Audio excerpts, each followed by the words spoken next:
SRO 43 है शेख अब्दुल्ला और फारूक अब्दुल्ला का। ये उनका बच्चा नहीं होता, खुदा की कसम ये सरपंच नहीं जीतता, मुझे पता है ना, क्योंकि ऐसे शातिर बाप बेटे हैं उस वैसे मैंने कोई नहीं देखा। रब की कसम, अगर जम्मू कश्मीर में इतने चालाक और शातिर कोई है जितने ये दो बाप बेटे। वो खुद हारा है गांधरबल से, जमानत उसकी जब्त की काजी अफजल ने, उसके बाद एक और बार हारा, उसके बाद परसों 2.5 लाख वोट से इंजीनियर रशीद ने हराया उसको, 3 इलेक्शन तो वो हारा है।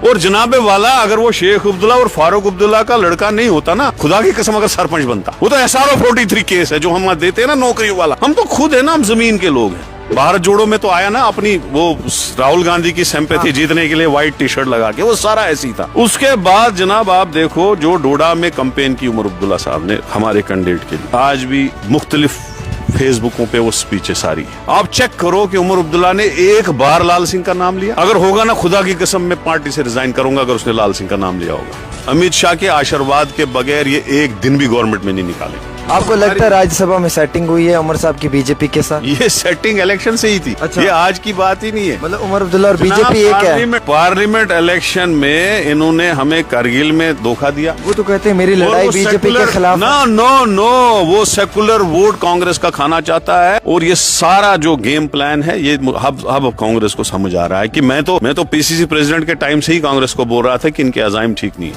100% जो मुझे रिपोर्ट थी, 100% हरीश देव सिंह जीत रहा था। और उसको हरीश देव सिंह को इन्होंने मुस्लिम वोट खत्म कर दिया, फिनिश कर दिया। एनसी ने अपना कैंडिडेट खड़ा कर, देख लो आगे, अब मेरी प्रेडिक्शन देख लो। मतलब एनसी ने अपना कैंडिडेट खड़ा किया। मतलब Harish Dev Singh is a part of India alliance. हमने तो उसको चुना नहीं, सीट डाली कि नहीं। अगर हमने विड्रा किया, एनसी को देखना था कि बीजेपी को कौन हरा रहा था हरीश देव सिंह। खून से लिख के दूंगा, कल ये विड्रा करे। अगर हरीश देव ने बीजेपी को नहीं हराया, मुझे इधर पकड़ लेना। लेकिन सीधे सेटिंग नजर आ रही है, सेटिंग पूरी सेटिंग है। प्यार मोहब्बत आ रहा था राहुल गांधी पे, वो सारा वो लूटने आया था। और दोनों बाप बेटों ने पूरी गेम बना के, मुसीबत आई विकार रसूल को बर्फ में 12 जोड़ो कर करके, और उसका फायदा फारूक अब्दुल्ला और उमर अब्दुल्ला खा गए। सारा लूट गया महफिल वही। आखिरकार वकार रसूल वानी को इतना गुस्सा क्यों है चीफ मिनिस्टर उमर अब्दुल्ला पे, ये जानना बहुत जरूरी है। इसीलिए आज के इस प्रोग्राम में हमारे साथ वकार रसूल वानी साहब हैं। वकार साहब, आपका वो स्टेटस पढ़कर मैं बड़ा हैरान हुआ। आपने कहा कि सीएम साहब मेरा पहुंचने का इंतजार करो। इतना गुस्सा सीएम साहब पे किस बात का? हालांकि आप कांग्रेस से हैं, वो नेशनल कॉन्फ्रेंस से हैं, दोनों पार्टियों का अलायंस भी है और दोनों पार्टियां एक सोच की हैं। सबको मेरी तरफ से सलाम। एक्चुअली ऐसा कुछ नहीं होता है पॉलिटिक्स में कि हम आके लड़ाई शुरू करें, ऐसा कुछ नहीं होता है। एज ए चीफ मिनिस्टर हमें उसकी रेस्पेक्ट भी करनी है, ऐसा कुछ नहीं है। अलबत्ता जब मैंने यहाँ से एक पोस्ट लिखा कि आपने अमित शाह जी के कहने पे कांग्रेस को सीट नहीं दी,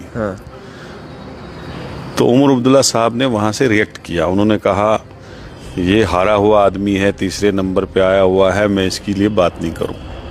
या तो आदमी खुद सही हो, 10 इलेक्शन कंटिन्यूअसली जीते हों, और दूसरे को ताना जचता है। अब मैंने अपना सियासी कैरियर शुरू किया है 2005 में, म्युनिसिपैलिटी का इलेक्शन लड़ा, जीता, चेयरमैन बना। फिर 8 में मैंने इलेक्शन लड़ा, जीता, MLA बना, फिर मिनिस्टर भी बना।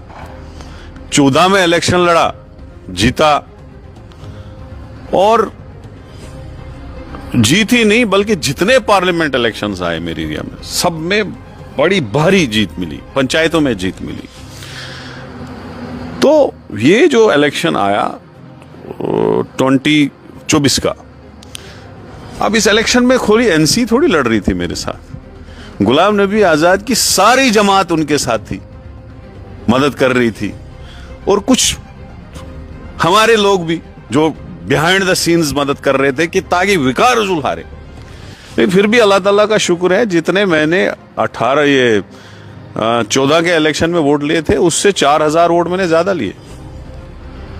तो ऐसा नहीं है, कोई ताना नहीं है, और मैं खुशकिस्मत समझता हूं ऐसी सरकार में मैं MLA नहीं हूं जिसमें आज अगर MLA की सिक्योरिटी उठाए और चीफ मिनिस्टर अपनी सिक्योरिटी उठाए, फिर लोगों में जाए, इनको सब कुछ याद दिलाएंगे लोग कि तुमने बोला था गैस सिलेंडर 10 देंगे, हर महीने 1 मुफ्त देंगे, वो दे दो ना।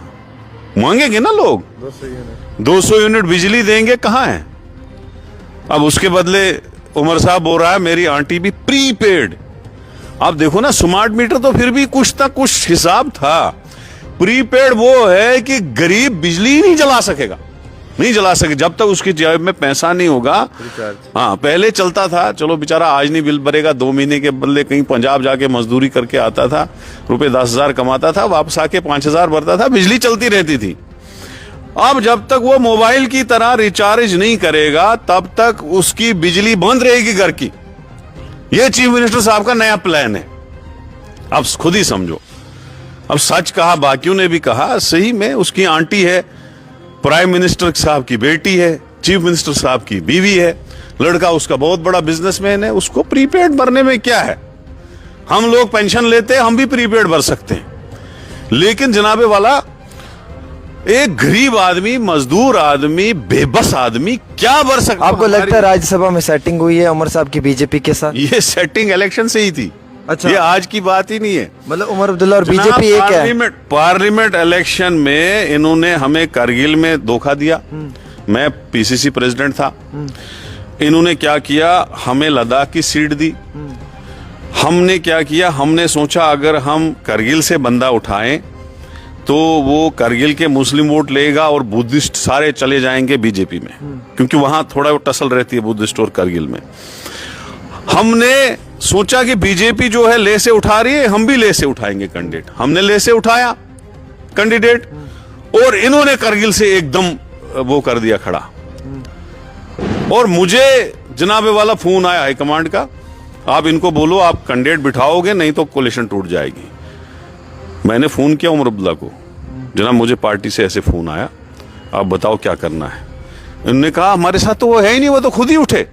1 घंटे में उनको एक्सपेल कर दिया पार्टी से, झूठी सारा फ्रॉड। 1 घंटे के बाद ऑर्डर आया, पार्टी हमारी क्या करे। जू ही जीते, वो जो कैंडिडेट था वो डिस्ट्रिक्ट प्रेसिडेंट था, उसको वापस रिस्टोर कर दिया डिस्ट्रिक्ट प्रेसिडेंट, जो एमपी बना। आज वो करगिल का डिस्ट्रिक्ट प्रेसिडेंट है, रिस्टोर किया उसको। तब तक झूठी उसको निकाला गया था।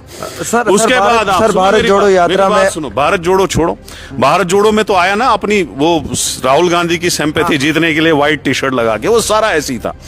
उसके बाद जनाब आप देखो जो डोडा में कैंपेन की उमर अब्दुल्ला साहब ने हमारे कैंडिडेट के लिए, आज भी मुख्तलिफ फेसबुकों पे वो स्पीचें सारी है। आप चेक करो कि उमर अब्दुल्ला ने एक बार लाल सिंह का नाम लिया। अगर होगा ना, खुदा की कसम मैं पार्टी से रिजाइन करूंगा अगर उसने लाल सिंह का नाम लिया होगा कि उसको वोट दो।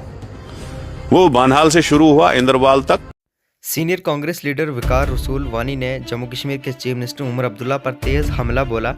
डेली तस्कीन की एक वीडियो क्लिप में वकार रसूल ने कहा कि ये सिर्फ लीडर नहीं बल्कि बाप बेटे का पावर का गेम है। उमर अब्दुल्ला और उनकी फैमिली ने हमेशा दिल्ली के ऑर्डर्स पर काम किए हैं। वकार रसूल ने आगे कहा कि खुदा की कसम ये सरपंच भी नहीं जीत सकता, मैं जानता हूँ कैसे शातिर बाप बेटे हैं ये। उन्होंने उमर अब्दुल्ला पर SRO 43 इशू को लेकर भी निशाना साधते हुए कहा कि ये सब उन्हीं के ज़माने का नतीजा है। इस पर आप क्या कहना चाहेंगे कमेंट सेक्शन में ज़रूर कहिएगा और मज़ीद ऐसे अपडेट्स के लिए CRF न्यूज़ को फॉलो करना मत भूलिएगा।